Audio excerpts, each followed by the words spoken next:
أعوذ بالله من الشيطان الرجيم. بسم الله الرحمن الرحيم. السلام عليكم ورحمة الله وبركاته.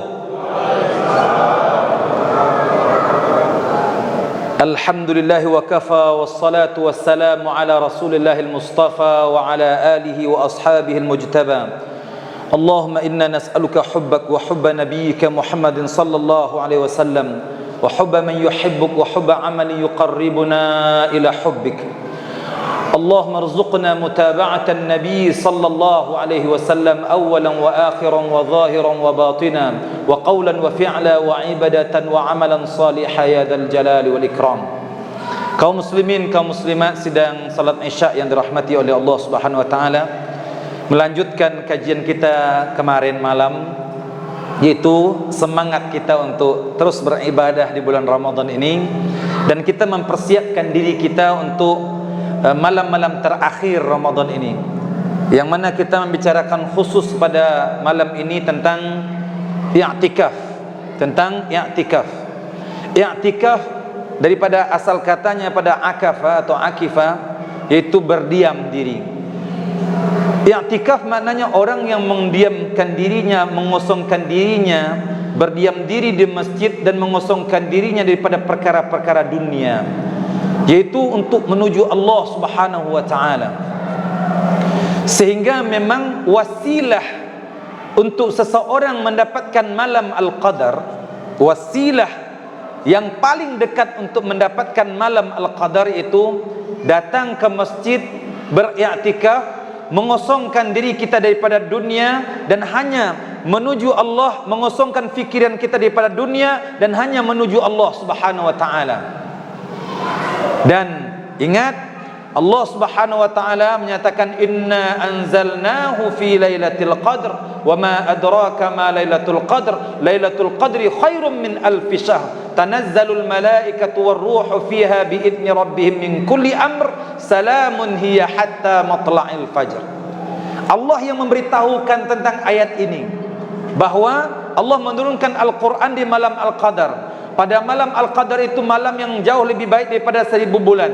Malam Al-Qadar itu diperintahkan atau diizinkan oleh Allah Subhanahu wa taala malaikat turun dan malaikat yang lain turun. Dan malam itu penuh dengan ketenangan sampailah waktu fajar.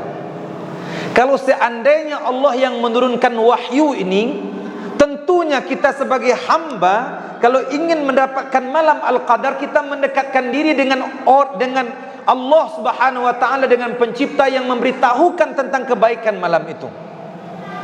Makanya i'tikaf itu hukumnya sunnah, sunnah muakkadah, sunnah yang dikuatkan oleh sebagian ulama, dan sebagian ulama mengatakan sunnah saja.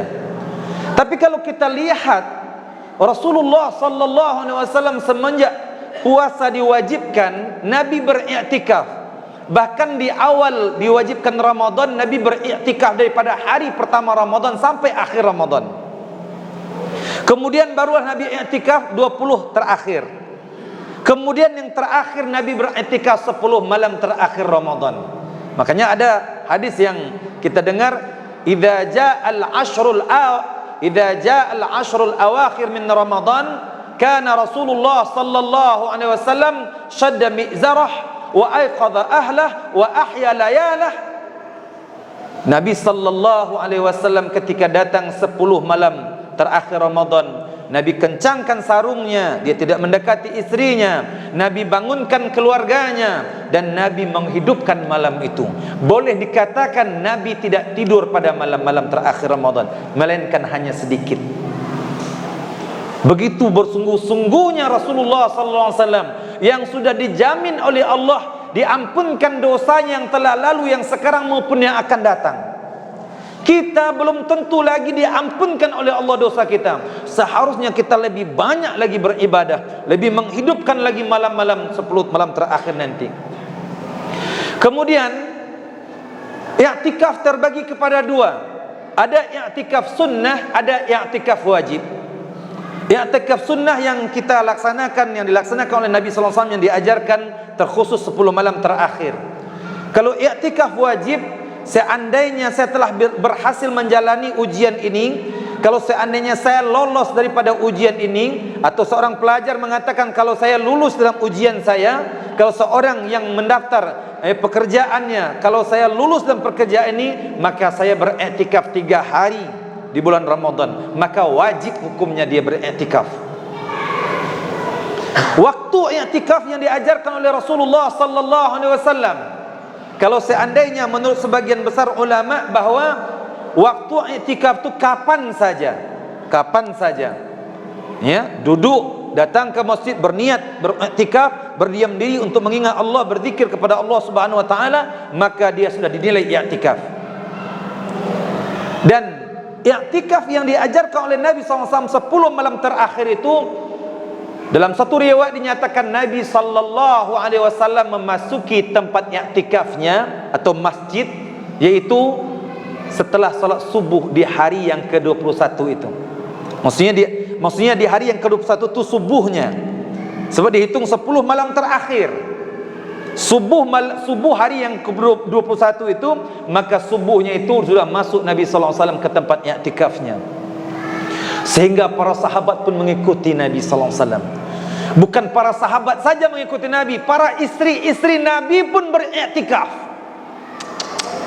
Makanya di sini memang sebenarnya tuntutan Ramadan ini ingin menuntut setiap pribadi muslim itu untuk mencapai ketakwaan.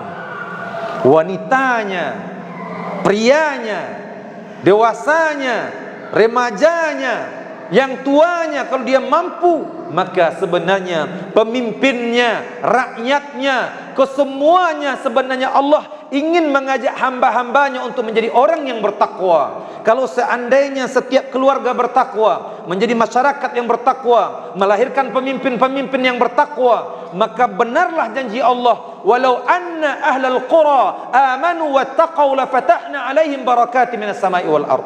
Kalau satu negeri betul-betul beriman dan bertakwa kepada aku, kata Allah, maka aku curah-curahkan rezeki daripada langit, dan aku keluarkan rezeki daripada bumi, keberkahan. Dan tempat i'tikaf bagi laki-laki dan perempuan umumnya adalah masjid.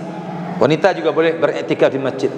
Tapi keutamaan bagi wanita kalau ingin beriktikaf dengan kesibukannya sebagai ibu rumah tangga, tempat yang paling menyorok, tempat yang paling tersembunyi di rumahnya, dia jadikan tempat itu tempat i'tikaf. Dia gelar atau dia bentangkan sajadahnya di kamarnya, di tempat khususnya, dia niatkan dia beriktikaf di situ. Kalau laki-laki, dia tidur di masjid, dia beribadah di masjid, maksudnya enggak keluar daripada masjid. Dan sangat-sangat digalakkan untuk beriktikaf di masjid yang ada diadakan salat Jumatnya, supaya dia tidak keluar. Walaupun sebagian ulama-ulama, ya, ulama Maliki dengan Syafi'i membolehkan beriktikaf di musalla-musalla, ya, namun sebagian besar jumhur daripada mazhab ulama-ulama Syafi'i kalau bisa beriktikaf di masjid yang ada Jumatnya, di tempat yang ada Jumatnya. Dan sangat-sangat digalakkan lagi tempat untuk iktikaf ini adalah di 3 masjid: Masjidil Haram, Masjidil Nabawi, dan Masjidil Aqsa. Dan bercita-citalah, kumpulkan duit sebanyak-banyaknya, bercita-cita, ya Allah, izinkan hamba, ya Allah, walaupun sekali, 2 kali atau 3 kali dalam umur hidup hamba, hamba beriktikaf, sama ada di Masjidil Haram, Masjidil Nabawi, atau Masjidil Aqsa. Sebab kalau di Masjidil Haram kita beriktikaf, nilainya, di sebagian ulama mengatakan kalau salat saja di masjid Allah Subhanahu wa taala, Masjidil Haram, itu sama nilainya kalau salat di masjid yang lain 100.000 rakaat. Begitu juga sebagian ulama mengatakan berpuasa di haram, i'tikaf di haram juga Allah lipat-lipat gandakan melebihi masjid-masjid yang lain. Bahkan Nabi sallallahu alaihi wasallam menyatakan, la tushaddur rihal illa ila 3 masajid. Jangan kamu kuatkan cita-citamu untuk melancong, untuk bepergian, melainkan kamu menuju 3 masjid: Masjidil Haram, Masjid Nabawi, dan Masjidil Aqsa. Nanti, ya, ingatkan Ustaz, kita akan doa untuk, ya, Masjidil Aqsa yang kemarin, ya, Jumat diserang, ya, oleh Israel. Kita doakan dan ternyata Allah Subhanahu wa taala sebenarnya hikmahnya Allah memberikan syahid kepada orang-orang tertentu yang di bulan Ramadan, ya. Tapi kita tetap berdoa supaya mereka diselamatkan oleh Allah Subhanahu wa taala, saudara-saudara yang di sana, dan masjid diselamatkan oleh Allah Subhanahu wa taala. Sebab kalau sudah Masjidil Aqsa sudah dikuasai oleh Yahudi, maka itulah awal kehancuran umat Islam. Nah, dia akan membentuk apa namanya? Haikal Sulaiman, Temple of Solomon. Dia akan merubah Masjidil Aqsa itu menjadi Temple of Solomon. Kalau saat itu terjadi, memang kehancuran, musibah besar bagi umat Islam. Insyaallah kita doakan nanti. Kemudian kita niat kita i'tikaf karena Allah Subhanahu wa taala. Nawaitul i'tikaf fi hadzal masjid lillahi taala. Sengaja aku beriktikaf di masjid ini karena Allah Subhanahu wa taala. Apa saja amalan yang kita laksanakan ketika kita i'tikaf? Yang pertama, melaksanakan banyak salat-salat sunnah. Salat sunat tahiyatul masjid. Kalau kita ke WC, batalkan sedikit, masuk lagi, salat sunat tahiyatul masjid. Kemudian salat sunat wudu. Kemudian salat sunat yang lain, salat duhanya, isyraqnya, banyakkan salat sunat. Bahkan kalau kita mampu salat sunat mutlak, kemudian kita mampu salat sunat awabin, banyak salat-salat sunat yang kita lakukan. Kemudian membaca Al-Quran, kemudian bertasbih, bertahmid, bertahlil, bertakbir, istighfar. Kemudian ya, kita bermuhasabah. Yang sangat-sangat dituntut adalah bermuhasabah. 11 bulan yang lalu saya sudah berusaha, ya Allah, saya sudah mengadulah sama Allah Subhanahu wa taala. Ya Allah, kenapa belum berhasil juga saya dalam usaha saya, ya Allah. Tolong kasih tahu petunjuk, ya Allah. Apa kekurangan saya, ya Allah. Minta petunjuk kepada Allah, muhasabah, meminta kepada Allah langsung. Itu betul-betul i'tikaf itu. Maka Umar bin Khattab mengatakan begitu juga. Sudah berapa umur yang kita habiskan? Sudahkah kita mempersiapkan diri kita untuk menghadapi kematian? Atau sama saja Ramadan yang lalu, sekarang yang akan datang sama juga begitu? Ya Allah, jangan. Kita muhasabah. Sudah selamatkah saya nanti kalau saya masuk ke dalam kubur? Sudah selamatkah saya daripada azab kubur? Ketika nanti di padang mahsyar, selamatkah saya daripada matahari yang panas itu?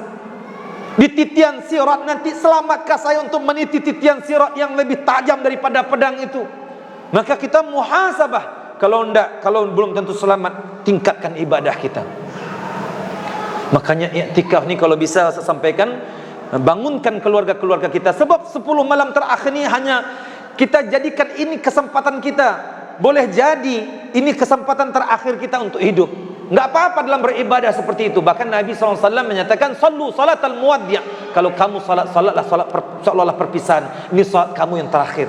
Ini ibadah kamu yang terakhir. Dan terakhir, yang membatalkan i'tikaf itu kalau kita keluar daripada masjid. Nah, kita keluar daripada masjid, maka batal i'tikaf kita. Tapi bolehkah kita membatalkan i'tikaf karena keperluan? Boleh.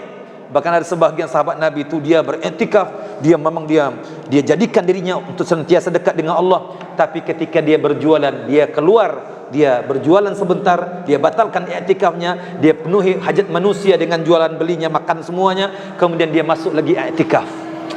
Subhanallah. Ya, mudah-mudahan Allah Subhanahu wa taala membimbing kita, mudah-mudahan kita menjadi hamba-hamba Allah Subhanahu wa taala yang senantiasa berusaha semaksimal mungkin untuk mendekatkan diri kita kepada Allah Subhanahu wa taala sampai kita mencapai derajat takwa dan derajat al-muttaqin, yang mana Allah janjikan innalil muttaqina mafaza hadaiqa wa a'naba wa kawa'iba atraba wa ka'san dihaqa, yaitu bagi orang-orang yang bertakwa kemenangan, kejayaan, kesuksesan baik di dunia maupun di akhirat. Mudah-mudahan dengan ketakwaan itu Allah Subhanahu wa taala memudahkan urusan kita dan memberikan limpahan-limpahan rezekinya yang tidak kita sangka-sangka.